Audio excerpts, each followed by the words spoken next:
this essentially, uh, finishes the basic fundamentals that I want to cover. But I just wanted to take a few minutes to introduce the fabrication aspects of it.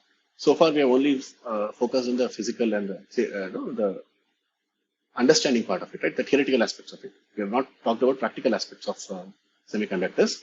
So I just thought I'll take a few minutes to talk about that. So if you look at semiconductors, right, we talked about silicon. But if you wonder, I don't know if you wondered, but it actually is made from glass, sorry, silica, sand. Okay. So if you go to beaches, you see lots of sand, right? It has huge amounts of silicon in it. It is SiO2, right? Sand is simply silica, which is SiO2. So you add some carbon and then you do some chemical reactions and purify it. So it can be, purified to level of few parts per billion or even more.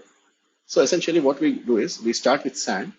We can actually purify it and get what is known as metallurgical grade silicon and then purify it further to get electronic grade and so on. And then this sort of electronic grade silicon, EGS, is taken and then it is heated up in a chamber. You melt it and then put a small seed crystal.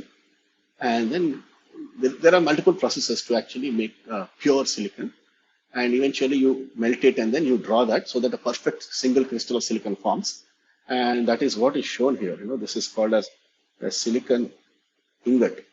Ingot essentially means it's like a cylindrical cylinder of silicon, pure crystalline silicon. I don't know if some of you have studied this in your high school. Like if you want to form perfect crystals, you can take a solution of a sample or whatever chemical, and then put a single small piece of that, and then tie it to a thread, and then you pull it up. As you pull it up very, very, very slowly, you'll see that a crystal forms around it. Okay. Something similar is done in this case for silicon. So you make this silicon like this, and then in the fabrication facilities, you dice it. You cut it into thin wafers. Okay. You start with this circular ingot, and then you cut it, and then you form wafers. Okay. So these pictures are taken from this website of a professor in Waterloo. You can go and look at that. He has a course on nanofabrication. So there are two dimensions. What we are going to do in this course is essentially talk about the physics and theoretical aspects of it. But there's a huge number of innovations done to actually make these things practical. Okay. So these are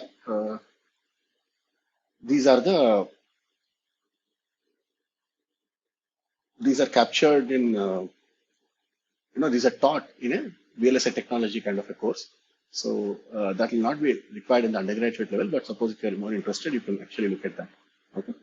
So the entire process of actually making semiconductor devices is a very fascinating thing. I just mentioned that you make it from sand. So I would urge you to go and look at YouTube. There is a video.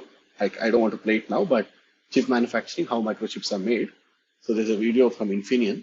Take a look at this video, and it will show. It's about 10-minute video. It will show you. So these things are actually done in very, very sophisticated environments called as clean rooms. Okay, and these clean rooms are extremely expensive places. So they have, if you want to set up a clean room right now at the state of the art, we require about $5 to $8 billion. It's a huge amount of money. It's so expensive that very, very few companies are there in the world that can actually make it. One of the companies is Intel, which is the one that makes our processors, right? Core 2 Duo and Xeon and so on. All that is made by Intel. There are a few other companies which are called as contract manufacturers, which are like TSMC and Global Foundries and so on. There are Samsung. All of these companies make these devices. So they make things like NVIDIA and Qualcomm chips. Okay, NVIDIA graphic cards, right? We have those, and the Qualcomm chips that go into your mobile phones and all are made by these foundries, contract manufacturers. So this industry is a very, very fascinating story. I mean, how technologically we are able to make devices on on a single chip. You are having billions of transistors, right? That's one of the greatest fascinating stories of technological innovation. So you'll get a glimpse of it when you see this video. You'll get a glimpse of this. So I don't want to really, I cannot possibly tell you all the details in a course like this. So it requires a course on its own, VLSI technology. So I would urge you to go and look at the video. You will see that these chips are made in very, I said clean rooms. And these clean rooms are so pure. I mean, they are like, maybe 1,000 times cleaner than your hospital, the best hospitals. Generally when we have hospitals, we talk about, they are supposed to be they're supposed to have less contamination, right? So that the patients don't catch any infections. But if you look at the clean rooms, they'll be like, 1,000 times cleaner than a hospital, the best operating theater. The reason is even a tiny amount of impurity in the semiconductors can actually kill the performance of a device. So we spend a lot of money to actually run a wafers in a clean room.